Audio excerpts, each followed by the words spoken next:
This is the Grind to Greatness podcast, your dose of unapologetic tough love. These are your hosts, Mary Hodges and Ashley Kane.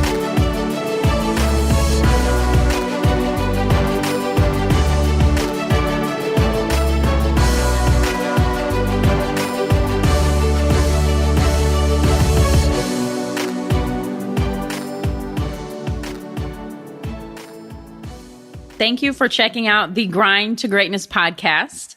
I'm Ashley Kane, and my co-host Mary Hodges is here with me. And today we are talking all about money. So that's going to be the hot topic for today. We have so much great stuff to share with you guys. We're super excited. This is one of our favorite topics. We're going to kind of kick it off with some stories. We're going to go into some money mindset information and just really get you guys on the same track as we are. Yeah, so the fun thing about money here is that if you ask anybody, do you want more money? Of course, they're going to say yes, right? But our thoughts, our feelings, and our behaviors around money totally say otherwise. And that's what we're going to kind of dig into a little bit. And I want to start by sharing some of these familiar beliefs that I'm sure many of you probably heard growing up. You know, do any of these sound familiar? Money doesn't grow on trees, or money is the root of all evil. Many of us have heard those things growing up. Ashley, why don't you share some of your, like, a money mindset story that you have from childhood that, you know, you can probably point to, like, maybe affected you later on in life? Because money doesn't grow on trees and money is the root of all evil is an anti-money statement that we've repeated over time. I think everybody's heard that statement at one point in their lives. For me, the thing that sticks out of my mind is when me and my mom would go shopping, and, like, of course, like, I always, like, laser beam to, like, expensive stuff, and she'd be like, well, how much is it? I'm like, oh, and she's like, oh, well, you ought to like it for that price, you know? So it was just kind of a thinking of lack or scarcity, and then just, like, moving from place to place when we were young. You know, I was always taught to, you know, you got to work hard, you got to go to college, which I did not. You know, you got to do all these things and then get married. But one thing I will say positive from that is that my parents always taught me not to rely on a man for money. But my mom also said that it's just as easy to love a rich one as it is a poor one. So there you go. Sounds a little contradictory there, right. But my story from childhood that I think is just hilarious now when I think about it. And Dad, yes, I'm getting ready to call you out. We used to, you know, we didn't grow up with a lot. One of 6 kids. Dad worked in construction, blue collar job, and Mom always had 3 jobs at least growing up. And in the summertime, I remember there being some summers we just didn't have air conditioning. Well, when we did get air conditioning, and the minute we would walk in the door, it's like if we left that door open for 2 seconds too long, my dad would be like, shut the door, money's flying out the window. And I think about that now and it's like, oh my God, like, talk about scarcity for real, you know, like 2 seconds too long. And this vision of, like, dollar bills just flying out the window that that can never be returned once they go out of the window. So I thought that was really funny. I joke with my dad about that all the time now. Another thing that we kind of have around money, though, is like an us versus them attitude. You know, us as being the regular people and them as being people with money, as if like they're just some type of odd species. Or I know in my adult life, I was, like, completely obsessed with the 2008 financial crisis. So I read, like, every book known to man about why it happened and how it happened and, you know, the systematic criminal fraud. Nobody really got in trouble for it.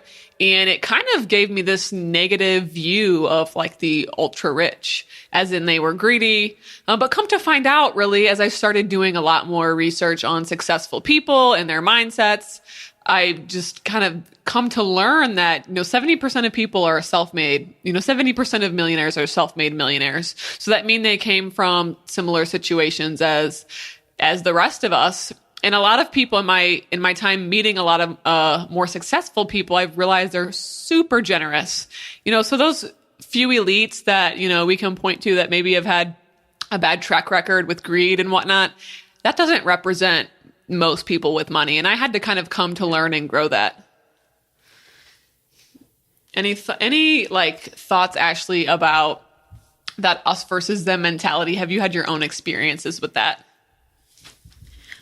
Yeah, I mean, I think both of us coming from probably similar backgrounds, anyone who grew up either working poor or working middle class, probably their parents, and it's not their fault. This is something that it's been passed down from generation to generation that, those big financial bankers, like you said, they're not really they're only out for their own interest. And, you go to church and supposedly, I don't think it really says this in the Bible, but, you kind of get that feeling like that money is the root of all evil. But, what kind of changed my thinking was becoming an entrepreneur when you didn't have a check coming every other Friday, or you didn't know where your next meal is coming from, and you have to grind from the dirt to be able to put a roof over your head that night or be able to eat that day.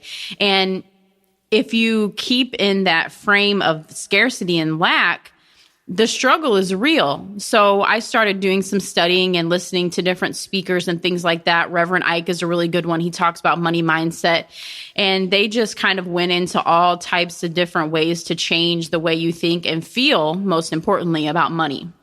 Yeah, so the mindset thing is interesting because that's really what it all boils down to, like how we personally think and feel about money and whether our behaviors actually align with inviting more money into our lives. So we're going to kind of go over a couple popular, mindsets where you can compare how successful people think versus unsuccessful or, poor mindset. So the first thing really is to understand that if you want to change your ability to attract money into your life, you have to change your mindset. So that first one is kind of like the long-term thinking versus short-term thinking. And I heard this quote once that was really, really interesting to me. It said, the poorest of the poor, like if you're homeless per se, they live hour to hour. Just general poor people live day to day. The middle class lives week to week. The upper middle class lives month to month. And the upper class lives year to year. And the truly wealthy live decade to decade. And for me, that was pretty powerful when I heard that, as in just long-term thinking. How are you planning your money? How are you saving your money? What are your plans for your future? Do you even think 10 years into the future about anything? So that to me was really, really interesting, that long-term versus short-term mindset. So what do you have to say about that, Ashley? Well, I mean, I think going back to the basics, to keep it super simple, the universe works like this. Whatever you speak, do, or feel comes right back to you. So it's like a boomerang or a magnet. So just think about the things that have happened in your life, whether it's amazing or just downright dirtbag stuff. You have attracted all of it. It's really hard to hear that reality, but once you accept it, I think you can definitely start to improve your mindset. So one of the pioneers of personal development was Earl Nightingale. And I'm sharing this with you guys because he is amazing to listen to. And it's called The Strangest Secret. It's a couple hours long. He talks about, character development, meaningful existence. And his recordings can be a great starting point because he makes topics, relatable and understandable. And he talks about the long-term outlook, and then he talks about the short-term outlook. What successful people do, they plan, they think, what can I do in 10 years? And I think we've touched on that before, instead of what can I do today? So really, it's about changing everything you've been taught. Yeah, which sounds a little scary. It sounds like, well, I have to just reprogram myself, which is not really easy. It takes practice. But another, rich versus poor mindset would be abundance versus scarcity. And this kind of makes me think about, and I have some friends that are probably going to get mad at me for this, but this kind of makes me think about coupon clipping. And look, I know people, they enjoy it. It's fun for them. But I've had some people tell me like, oh, you really should start coupon clipping. And I'm like, you must not know me. First of all, I hate shopping. And I do not think it's worth my time to literally drive around from place to place looking for the best deal and consuming things. Because a lot of time, I see people, they rack up on all these deals and whatnot, and they get like 45 rolls of toilet paper. And it's like, do you even need all of that stuff? Like, so yes, you might be saving money on it, but you're still consuming more than what you really need. To me, it just kind of emphasizes that scarcity mentality that you need to, sit around, stuff coupons away, wait for the deal, go around from different store to different store, which, I mean, the gas and time that you probably spend doing it makes it not worth. I mean, what is your time really worth? Right. And I've always just, if that's for you and you enjoy it, that's awesome. But think about, if you're struggling with money, think about whether or not that activity is actually drawing abundance into your life. I mean, I think it's kind of an interesting topic. I know I'm going to get some flack for that because I have some friends that coupon clip and they have, they say they have success doing it, but I also see them bringing home like 25 bottles of Dove body wash. And it's just like, what the fuck do you need all that body wash for? Right. So that's just my little rant. Well, I think everyone likes to save money, and I call myself frugal on some things, but some things I'll spend money on. And we're going to go into the word spend here in a second. That was an error on my part, but I'll explain to you why. So I think that scarcity and abundance, it's something that you may not be able to identify because it's a feeling. So basically, how do you and money feel about each other? Do you say mean things about money? I know I used to say terrible things about money. Before I studied the law of attraction, I was in a lacking mindset because of my actions. I ran up credit cards. I was constantly anxious if I would have enough money. And I think a lot of people can relate to that. Am I going to make it to my next pay period? Am I going to make it to meet my next client? Are they going to bring the money to pay for those services that I'm relying on to live? So, of course, going back to phrases that your parents said and things like that, we were raised to believe that it's hard to get money. And this is something that you can change. It just takes the fact of tuning in to your feelings, because that's where everything comes from. All your thoughts come from how you feel.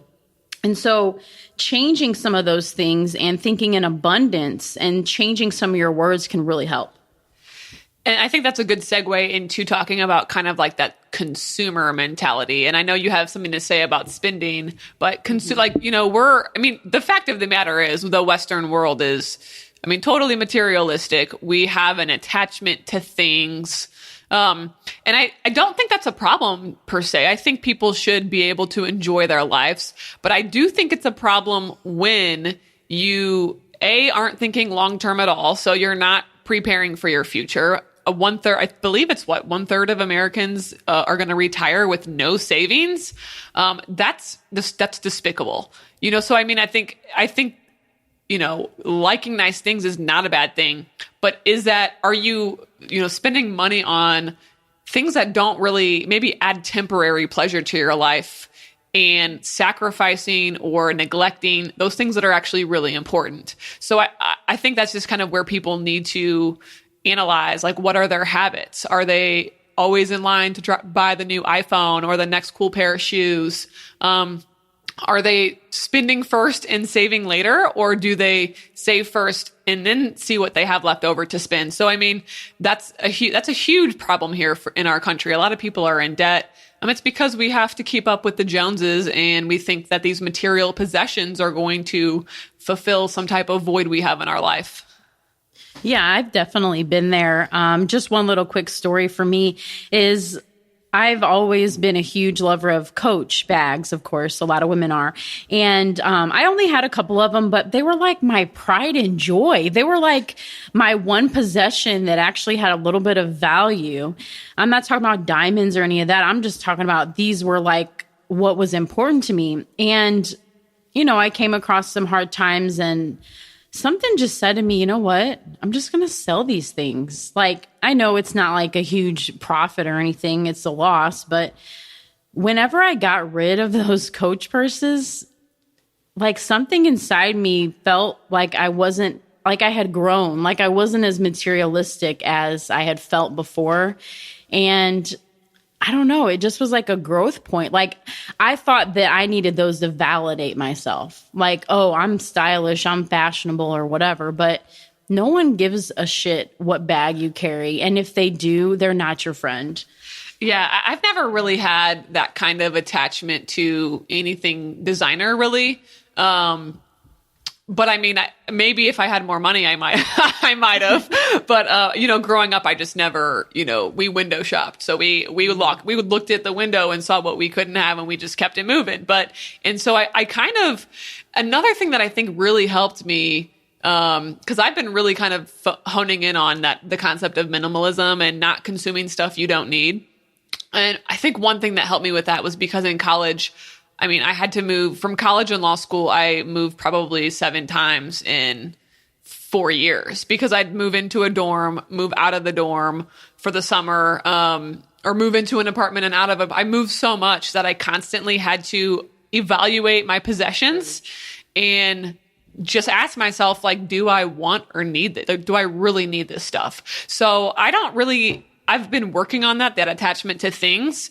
And it's really actually pretty liberating when you know you don't really, that stuff doesn't matter. What matters more to me is quality time with my friends, or, I share my Amazon account with my Kindle account with my brother, and he'll call me up like, oh, I'm interested in this book. I'm like, what's the name of it? I don't hesitate to buy a book. You know what I mean? Because that's something that's going to add long-term value from reading and getting those lessons and stuff like that. Yeah. So I honestly think having to move and consistently having to reevaluate my possessions has been something that's, really helped me not have that attachment to things. So how do your words change your money outlook? So the first thing is you catch yourself using phrases like you're broke, you're poor, you have to wait till payday, you don't have the money, you want this, you need that. And notice I never said I said you, because I am none of those things.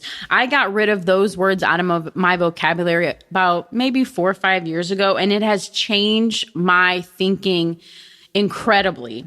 So things that you can kind of change, we'll go into that. So one of the words that is important is the word spend. So instead of saying spend, try saying circulate. Ooh, so I like that. Right. Yeah. So when you're paying a bill, be thankful that you can pay this bill because you're circulating the money. The money's going to come right back to you. So with the power of I am, and we're going to go into some phrases, you can actually shift your reality. Another thing that kind of, in terms of words and things you say, one thing that was so profound for me that literally, like, have you guys ever been in a situation where somebody said something or you heard something and then just like that, at the drop of a dime, it just was so profound that it rocked your world? Well, for me, it was this concept of I can't afford it versus how can I afford it? And it's from the book Rich Dad, Poor Dad, which I haven't even read yet. I've read a ton of books, but I haven't read that book yet. And I was just listening to a conversation about this concept from the book. And I guess, the premise of the book is that this boy has 2 dads. One is his biological father, and one is more like a mentor, it's his best friend's dad. And they both kind of start out at the same point in their life, but one has a rich mindset and one has a poor mindset. And this concept of I can't afford it versus how can I afford it comes into play where, the person with the poor mindset, if it's something that is brought into their life, an opportunity brought into their life, they instantly say, I can't afford it. Where if it's something that's important to the person with the rich mindset, and they think like this will add value to my life, they say, how can I afford it? And notice the difference in the 2 responses. The first response, I can't afford it. That's it. There's nothing more to say. Yeah, the conversation's completely done after that. I can't afford it. The rich mindset, how can I afford it, demands you to be resourceful. It demands you to start solving a problem. And when I heard that, it was just like, oh my God, because at that time in my life, I had opened a business. So I was, struggling to just build it up to being something that's consistent where I'm not always worrying about the cash flow. But for instance, I had a friend that, she'd had a child. She lived over in Boston. It was my law school roommate, and I had not been out to see her child yet. And it just kind of beat me up inside because I would tell myself, I can't afford it right now. I can't afford it right now. And I swear to God, at that moment, I said, you know what? I can't afford it. I'm just going to figure it out. And so I texted her and I was like, when can I come see you? All right, cool. This is the time I'm going to make it work. And I did. And so that to me was just like one of those profound learning moments around money mindset that just changed everything for me. Yeah, when you share a goal and you put it out there, I think you're almost attached to it at that point. It's like people are expecting you to do it. But anyways, so basically, please take those words out of your vocabulary. I don't want to hear anyone, and when I hear someone say this around me, I snap. So stop saying you're broke. Stop saying that you're poor. You're not. You're rich. You're wealthy. You have everything that you need. Just think about it. If you have a roof over your head, if you have food, you ate today, you have a warm bed, you're wealthy. And that I think brings us to a good point to start talking about like some action steps that you guys can do at home on your own time that will really start to increase and to kind of improve your money mindset. So the first step is to, number one, determine what your current mindset is. So what we want you to do is take some time and write down some of those catchphrases that you have told yourself, that you hear yourself saying around money. Consider what some of your experiences and beliefs are around money. Record what those are and just kind of pay attention. Like Ashley's been saying, pay attention to what you're saying. Pay attention to the words that you're using. And when you notice that you're reverting into those negative words, just pay attention to it. Notice it, pay attention to it. The second thing would also be to pay attention to your environment. So even if you start to improve your money mindset, what about the people around you? We're the average of the 5 people we spend the most time with. And if, another saying is that if you average the income of the 5 people, then you're going to get that average income too. So, what is your circle of influence saying? What are they saying about money? And start paying attention to that too. So the third action would be to flip the script. So you're going to rewrite some of your poor money mindsets and turn them into rich or wealthy mindsets using mantras. And the I am is a really, really easy way to do it. So here's a couple examples. Use phrases like, I am a money magnet. Everything I touch turns to gold. It's easy to get money. I am circulating money. I am receiving money-making ideas every day. And I receive unexpected checks in the mail. Yes. I've actually received unexpected checks in the mail, and I cannot tell you how awesome that is. And it's always come at a time where I've just felt like I had abundance in my life. And it just so strange. So that's totally cool that you said that, because that's definitely happened to me. One of those phrases I like, Marie Forleo, always says, whenever she swipes her card, her credit card or debit card, she just says, there's more where that came from. Right. Yeah, that's a good one too. So another step is to practice gratitude. It's super important. Write down some things that you're thankful for each day. Keep a journal and kind of just tie everything together. Yeah, and I think that gratitude just goes into general abundance. Ashley said earlier that if you think about it, you're wealthy. You have a roof over your head. You have food to eat. I think what the average income around the globe is, something just completely like we wouldn't be able to live off it, basically. So in the grand scheme of what other people in the world are experiencing, in terms of money, we have a lot more wealth. In terms of mindset, though, we need to do a lot to improve. So this one's cool. Start a fun money account.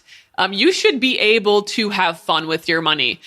Another thing, like that, don't get into that. Even when you start making money, don't get into that scarcity mindset that you're making it and you're hoarding it. I know people that have money to spend and they don't want to spend it because they're so afraid they're not going to get it back. So even though that person might have wealth in numbers, they still don't have a wealthy mindset. So start a fun money account. go through your budget. And once you figure out how much you can save, do you have a little bit of money that you can literally spend each month? Spend it all each month. Yeah, my bad. Circulate. Can you circulate that money each month doing something that you enjoy doing? All right. So my favorite one is erasing the "you can't afford it" phrase from your vocabulary. So those things that you say you can't afford, instead, you will define your values and find a way to get those things that are important to you. Kind of like the story that Mary was sharing about being able to go see her friend.